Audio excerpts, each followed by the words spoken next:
एक बार की बात है, एक छोटे से गांव में अमारा नाम का एक बुद्धिमान बुजुर्ग रहता था।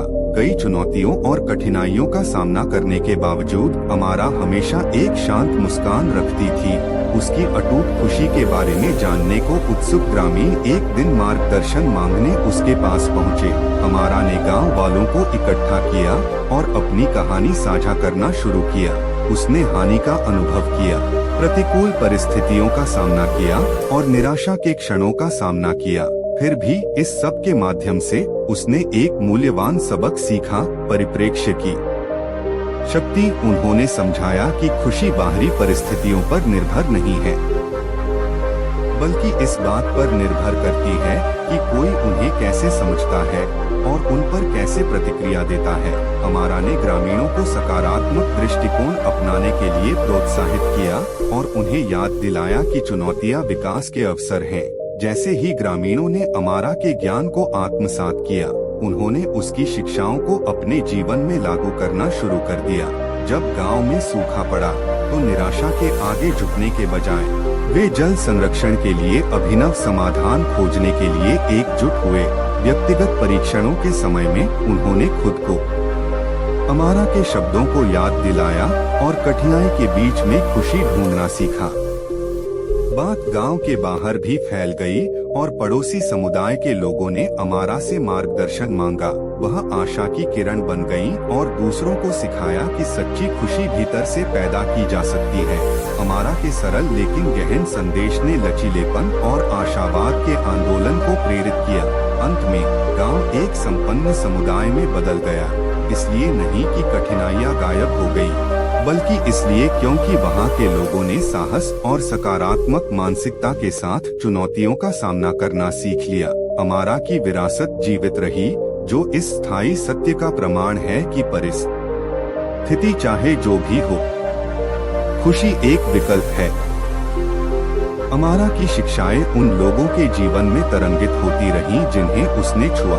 पड़ोसी समुदायों ने उनके दर्शन को अपनाया, समर्थन और साझा ज्ञान का एक नेटवर्क बनाया। एक दिन एक थका हुआ यात्री गांव में आया।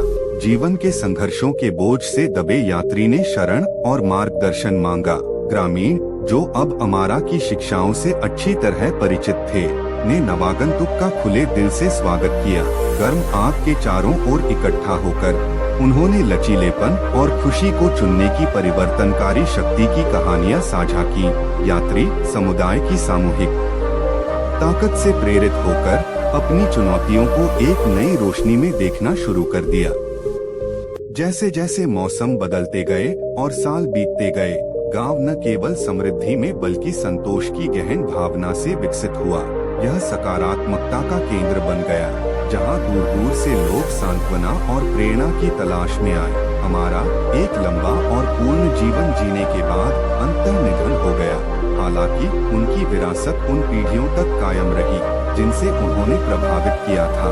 गांव के बुजुर्गों ने उन्हें शिक्षा देना जारी रखा, जिससे यह सुनिश्चित हुआ कि खुशी चुनने की बुद्धिमत्ता समय के साथ गूंजती रहे।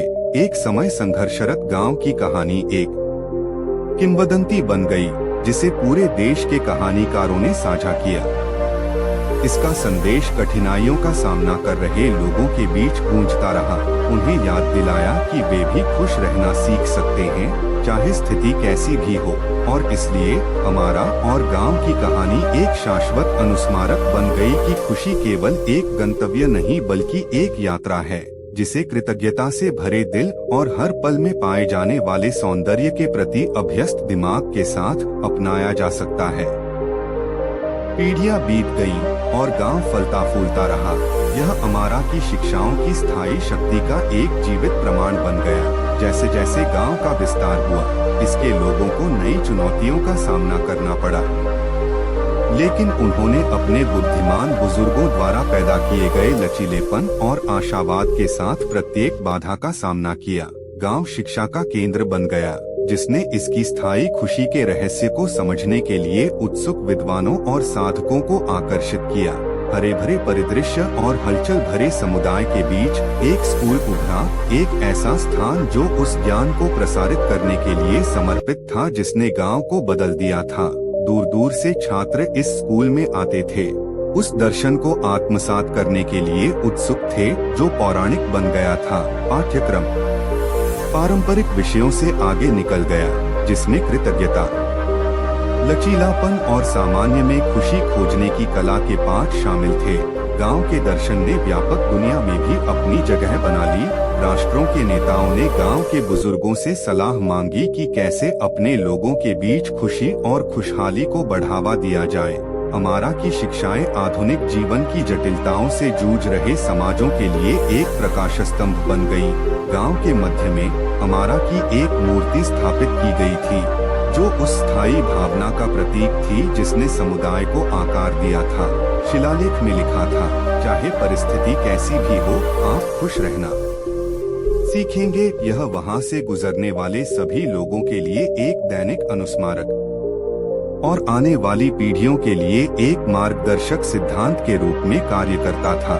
और इस तरह यह गांव और इसकी कहानी दुनिया भर के लोगों के लिए प्रेरणा का स्रोत बन गई। अमारा की विरासत समय और स्थान से परे है। यह याद दिलाती है कि खुशी एक मायावी लक्ष्य नहीं है, बल्कि एक कौशल है जिसे विकसित और साझा किया जा सकता है, जो दुनिया के सबसे अंधेरे कोनों में भी रोशनी लाता है। जैसे जैसे गांव का विकास जारी रहा, यह खुशी के अध्ययन के लिए एक जीवित प्रयोगशाला बन गया। शोधकर्ता और मनोवैज्ञानिक समुदाय का निरीक्षण करने के लिए एकत्र हुए और इसके दैनिक जीवन में बुने गए संतोष के जटिल ताने बाने को जानने की कोशिश की। गांव में वार्षिक सभाएं आयोजित की गईं, जहां जीवन के सभी क्षेत्रों के लोगों ने भलाई और खुशी पर विचारों का आदान प्रदान किया। ये घटनाएं संस्कृतियों और दृष्टिकोणों का मिश्रण बन गईं, जिससे गांव का सामूहिक ज्ञान और समृद्ध हुआ। समय के साथ गांव के बुजुर्गों ने खुशी के विज्ञान को समर्पित एक संस्थान स्थापित करने का निर्णय लिया। विद्वानों ने कल्याण के मनोवैज्ञानिक, समाजशास्त्रीय और दार्शनिक पहलुओं पर गहराई से विचार किया। उनका लक्ष्य यह समझना था कि गांव ने आनंदमय जीवन जीने की कला में कैसे महारत हासिल की है। संस्थान से स्नातकों ने गांव के सिद्धांतों को विभिन्न क्षेत्रों में आगे बढ़ाया, नीतियों, व्यवसायों और शैक्षिक प्रणालियों को प्रभावित किया। अमारा की शिक्षाओं का प्रभाव दुनिया के उन कोनों तक पहुंच गया जो पहले साधारण गांव की कहानी से अछूते थे। इस वैश्विक आंदोलन के बीच में खुशी की खोज में निहित एक आंदोलन मूल गांव शांति का एक विनम्र प्रतीक बना रहा। इसके निवासी उद्देश्य दयालुता और हर परिस्थिति में आनंद चुनने की अटूट प्रतिबद्धता से भरा जीवन जीते रहे। अमारा का दर्शन सांस्कृतिक और भाषाई सीमाओं को पार करते हुए एक सार्वभौमिक भाषा बन गया था। यह गांव दुनिया की अराजक गति से राहत पाने वालों के लिए एक गंतव्य बन गया। खुशी की ओर अपनी व्यक्तिगत यात्रा पर जाने वाले व्यक्तियों के लिए एक तीर्थ स्थल बन गया। और इसलिए गांव की कहानी अपनी सीमाओं से परे जाकर आशा, लचीलेपन और स्थायी विश्वास की कहानी बुनती है कि वास्तव में कोई भी खुश रहना सीख सकता है, चाहे स्थिति कोई भी हो। गांव एक सरल लेकिन गहन सत्य के गहरे प्रभाव का जीवंत प्रमाण बन गया था।